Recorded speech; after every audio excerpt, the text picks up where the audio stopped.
दोस्तों, Pahalgam terror attack के बाद में इंडिया पाकिस्तान रिलेशन बिल्कुल खड्डे में बैठे हुए हैं। ये किसी से छुपा हुआ नहीं है और इसकी पूरी कसर भारत ने ऑपरेशन सिंदूर के दौरान निकाल भी दी। पर क्या है कि पाकिस्तान अभी भी उस सदमे से बाहर नहीं निकल पा रहा है। कोशिश पूरी ये है कि भारत को हम एक्टिविटीज से तो जवाब नहीं दे पा रहे हैं, कम से कम जबान से तो जवाब दे दें। अब कल ही की बात देख लो, जब पाकिस्तान इंडिया का सुपर 4 का एशिया कप का मैच चल रहा था। उस मैच के दौरान जब पाकिस्तानी प्लेयर्स की एक्टिविटीज देखी गई तो यूं मानो कि एक बहुत बड़ा प्लान लेकर के आया था पाकिस्तान, कि जिस तरीके से फर्स्ट मैच के दौरान ना तो टॉस के दौरान सूर्य कुमार यादव, जो कि अभी इंडियन क्रिकेट टीम के कप्तान, उन्होंने हाथ मिलाए कप्तान जो पाकिस्तान के उनके साथ में, और ना ही मैच जीतने के बाद में उन्होंने कोई इस तरीके का एक कहते ना कि जो एक जेस्चर होता है वो दिखाया। इस बात को लेकर के पाकिस्तान की तरफ से बहुत सारी बैकलैशेस आई और जहां तक है रिपोर्ट्स का ये मानना है, और ये बात फैक्ट भी है, कि भाई मोहम्मद यूसुफ, जो कि मोहम्मद योहाना, वो यूसुफ योहाना हुआ करते थे, उनके द्वारा तो एक कदम आगे बढ़ करके सूर्य कुमार यादव को बहुत बुरे तरीके से टारगेट किया गया। अब क्या था कि पाकिस्तान का टारगेट कुछ ऐसा था कि दोबारा इंडिया से मिलने का प्लान पूरा तैयार। देखो, पहले भी कयास बहुत सारे हमने देखे थे कि एशिया कप एक बार शुरू होता है तो वहां पर 3 तरीके से इंडिया पाकिस्तान के मैचेस होने के चांसेस हैं। पहला तरीका तो चलो ठीक है कि जो लीग मैचेस हैं वो, फिर दोनों में अगर दोनों जीतते हैं तो फिर बाद में सुपर 4 में, और फिर सब जीतते हुए आगे बढ़ते हैं तो फाइनल में। तो अभी तक लीग वाले के बाद में ये सेकंड मैच कल हो गया है। कल आप देखो कि पाकिस्तान की तरफ से क्या क्या हरकतें वहां पर की गई। पहले पाकिस्तान मैच के फर्स्ट इनिंग पाकिस्तान की आती है, इंडिया ने टॉस जीता और मैच खेलने का मौका दिया। तो वहां पर देखा गया कि जो ओपनर आते हैं, ठीक है, तो उनके द्वारा अपनी 50 बनाने के बाद में सेलिब्रेशन किया जाता है AK-47 का, एक तरीके से जेस्चर लेते हुए। उस बात को लेकर के वो बंदा प्राउड भी फील करता है। बहुत सारी बैकलैशेस उस बंदे को देखने को पड़ी, बट फिर भी वो वहां पर कंफर्टेबल था। चलिए जी, फिर आ जाओ इंडिया की। जब इनिंग आई, इंडिया की बैटिंग स्टार्ट हुई, तो आपको पता है अभिषेक शर्मा और शुभमन गिल दोनों ने मिलकर के जो धुलाई की है पाकिस्तान की, वो किसी से छुपी हुई नहीं है। और आज शायद सबसे ज्यादा वायरल होने वाली जो चीज है मोर और लेस इसी से रिलेटेड है। तो अभिषेक शर्मा जिस तरीके से धुलाई कर रहे थे, उस चीज को लेकर के वहां पर जो मेन लीडिंग प्लेयर है या फिर कहें मेन बॉलर है शाहीन शाह अफरीदी, उसको तो सीधा कर दिया था अभिषेक शर्मा ने, और बाकी जो प्लेयर्स आ रहे थे उनको मोटा मोटा कर दिया था शुभमन गिल ने। अब एक इंसिडेंट ऐसा होता है जब शुभमन गिल ने, ये जो हारिस राउफ, ये एक पागल प्लेयर कंसिडर किया जाता है पाकिस्तान में भी, ठीक है, इसके कई कंट्रोवर्सीज आती हैं। तो इसकी बॉल पर एक चौका लगाया, बहुत ही बढ़िया, मतलब बहुत ही बढ़िया फ्लिक करते हुए, है ना, या को कि लेग साइड में एक अच्छा शॉट लगा दिया, चौका लगा दिया, और चौका लगते ही अभिषेक शर्मा की तरफ ये बंदा जाता है और वहां पर उल्टी सीधी बातें करना शुरू। उल्टी सीधी में आप गाली तक सोच सकते हो, एज्यूम कर सकते हो। तो वहां पर एक इंसिडेंट आया कि ये बंदे वहां पर केवल खेलने के लिए नहीं आए थे, वो जो पिछले मैच का दर्द था उस दर्द को लेकर के आए थे।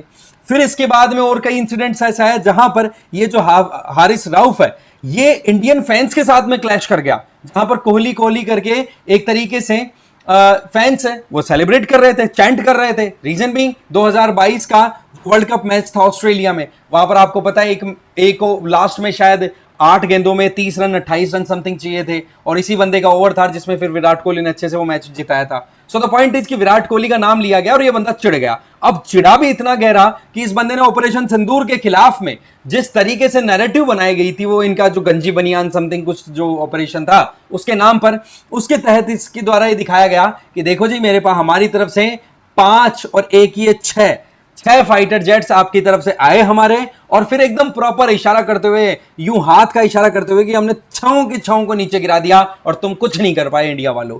यहां तक, इस हद तक ये लोग रेडी होकर के आए थे। और फिर उसके बाद में सूर्य कुमार यादव का नंबर आता है और उस बंदे ने जो कर दिया वो पाकिस्तान शायद आने वाले दिनों में बहुत दिनों तक नहीं भूल पाएगा। यूं मानो कि घाव पर नमक तो छिड़का, जो छिड़का उसको मसल भी दिया। तो दर्द बड़ा ज्यादा हो रहा है, समझेंगे पूरा डिटेल में। लेकिन आगे बढ़े उससे पहले आप मुझे फॉलो कर सकते हैं QR कोड को स्कैन करके टेलीग्राम पर, और हिंदी दिवस के ऑफर्स के तहत आप 70% तक डिस्काउंट अभी भी अवेल कर सकते हैं। डिटेल से वो लिंक और डिस्क्रिप्शन बॉक्स में दी हुई है। तो बात कुछ ऐसी है कि इंडिया पाकिस्तान मैच आपको पता है वैसे ही बहुत ज्यादा हाई ऑक्टेन मैच होता है, बहुत सारा डिमांडिंग होता है। वैसे देखा जाए तो इस तरीके से एशिया कप को इनको बॉयकॉट करने की बात हुई थी, बट बॉयकॉट नहीं कर पाए। फिर इंडिया और पाकिस्तान मैच की बात हुई तो इसको खत्म करने की बात की गई थी, बट अगेन नहीं हो पाई। कई एक्सक्यूजेस BCCI ने दिए। चलो मैच हो गया, फर्स्ट मैच हो गया। फर्स्ट मैच में इंडियन प्लेयर्स के द्वारा साफ साफ कह दिया गया कि हम हाथ क्यों नहीं मिलाया, फिर हमारा जो विक्ट्री है वो किसको हम डेडिकेट करते हैं, पहलगाम विक्टिम्स को लेकर के। वहां से लेकर के लगातार पाकिस्तान पे दबाव बना हुआ था कि वो लोग एक्शन से तो जवाब देने की कोशिश करें, ना हो तो कम से कम अपनी लंबी जबान निकाल करके कुछ तो करें।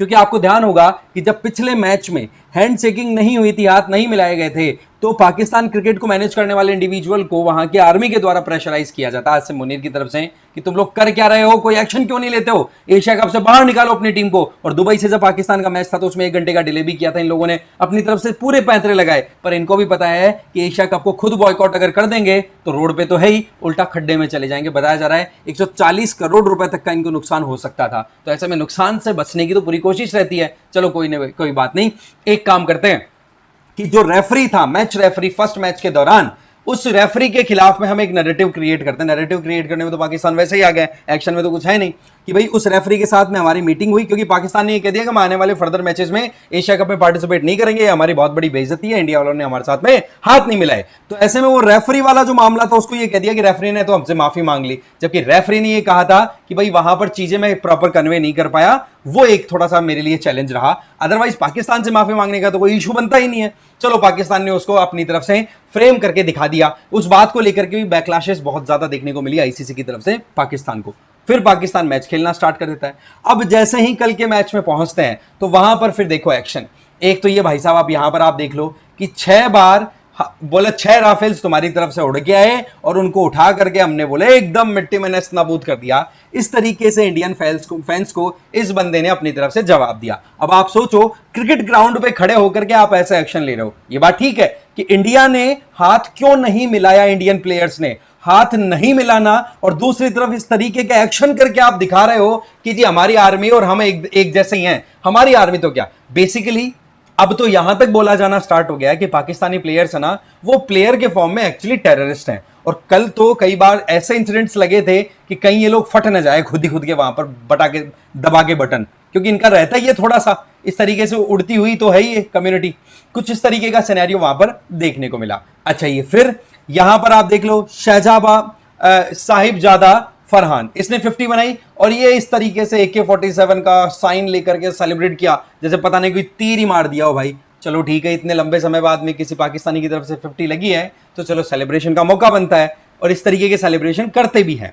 चलिए, बट यहां पर आप ये क्या शो करना चाह रहे थे, वो चीज थोड़ी सी समझ से परे है। फिर आ जाइए अभिषेक शर्मा के साथ में जो हारिस राउफ का कॉन्फ्लिक्ट हुआ, वो किसी से छुपा हुआ नहीं है, जो मैंने आपको ऑलरेडी बता दिया। और यहां पर ये जो 2 प्लेयर्स हैं, ठीक है, शुभमन गिल और अभिषेक शर्मा, जब ये ओपनिंग कर रहे थे तो क्या ताबड़तोड़ बल्लेबाजी की है, छक्के पे छक्के और जो चौके लगाए, और वो भी क्लासिकल, ऐसे नहीं केवल ताकत के दम पे कुछ किया हो, नहीं, बिल्कुल टेक्निक के साथ चलते हुए। और इन लोगों की तरफ से एक ही चीज डिसाइड की गई थी, बोले ये लोग बकवास कर रहे हैं ना, तो एक काम करो, अपने को तो जीत करके इनको जवाब देना है, तब की तब देखेंगे। और जब जीते फिर बाद में पोस्ट मैच जो इंटरव्यू आया अभिषेक शर्मा का, तब इन्होंने अपनी तरफ से बातें रिवील कर दी। अब फिर इनसे पूछा भी यार मैदान में तो आप बड़े अग्रेसिव दिख रहे थे और यूं बड़े शान, बोलो वहां की सिचुएशन अलग थी, पर हमारा टारगेट ये था कि हमें जीतना है। हाँ, पर दिमाग में एक चीज थी कि इन लोगों को सबक सिखा करके ही सीखना है। और सबसे इंटरेस्टिंग चीज कि मैच में जो सेकंड इनिंग स्टार्ट हुई इंडिया की, तो पहली बॉल पर ही अभिषेक शर्मा ने एकदम घुमा करके और एकदम छक्का लगा दिया गजब का, तो वो अपने आप में बहुत बड़ा फटका था भाई पाकिस्तान के चेहरे पे। और रही सही कसर फिर सूर्य कुमार यादव ने प्रेस कॉन्फ्रेंस के दौरान कर दी। क्या कह दिया, एक बंदे ने पूछा कि भाई इंडिया पाकिस्तान राइवलरी को आप किस तरीके से देखते हो, जो भी मैच होते हैं उसको कितना हाई हीटेड लेवल पे हम जाते हुए देखते हैं, आपका क्या मानना है। तो सूर्य कुमार यादव ने, शायद इंडियन क्रिकेट हिस्ट्री में पहला ऐसा कैप्टन आया है जिस बंदे ने इतने बोल्ड बातें और अपने एक्शन साफ साफ दिखाए। एक तो हाथ ना मिलाने वाला काम, पहले भी कई कप्तान आए, कई गए हैं, सबने देखा है कि इंडिया पाकिस्तान की क्या सिचुएशन रही है, बट इस बंदे ने स्टैंड लिया। दूसरा, जब ये क्वेश्चन यहां पर प्रेस कॉन्फ्रेंस के दौरान पूछा तो बोला stop calling India versus Pakistan है राइवलरी। क्यों? क्योंकि राइवलरी तो तब होती है जब 15 मैच 2 टीमों ने आमने सामने खेले हो, या तो वो 7 ऑल हो कि 7-7 दोनों ने जीतो, या किसी ने 8 जीते किसी ने 7, तो वहां पर हम बोल सकते हैं कि यार ये राइवलरी है।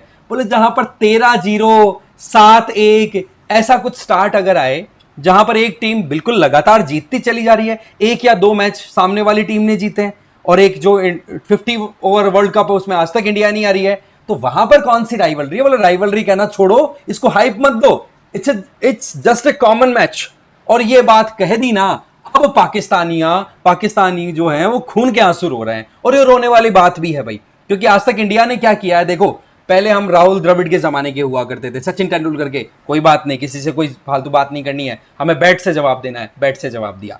फिर विराट कोहली का जमाना आया, जहां पर मैदान पर बैठ करके जहां जितनी जरूरत पड़ी उसको उस हिसाब से उस लैंग्वेज में जवाब दिया गया। और अब भैया नई जनरेशन की टीम है ये न किसी से रखेगी न किसी को देगी, हिसाब किताब ऑन द स्पॉट क्लियर करेगी। और ये बात सूर्य कुमार यादव ने कह के साफ साफ क्लियर कर दी कि भाई हमारी परफॉर्मेंस है, हमें कंपीट करना है, हमारा दिमाग एक रहता है कि सामने वाली टीम से हमें लड़ाई लड़नी है, बस इससे ज्यादा हमारा दिमाग नहीं होता।